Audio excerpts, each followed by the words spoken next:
আমি আবার চলে এসেছি আমার একটা সুন্দর জিনিস নিয়ে, যেটার মধ্যে আছে একটা, আমি প্রথমবার দেখছি জীবনে প্রথমবার যে একটা পুতুল, মানে ভেতরে মানুষ, মানে একটা মানুষ থাকে কিন্তু উপর থেকে যেই কোটটা পরে পুতুলের, ওটা প্রথমবার দেখছি টেডি বিয়ারে।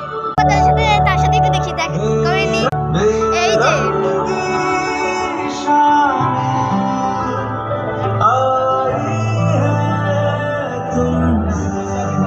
যে প্রথমবার জীবনে দেখছি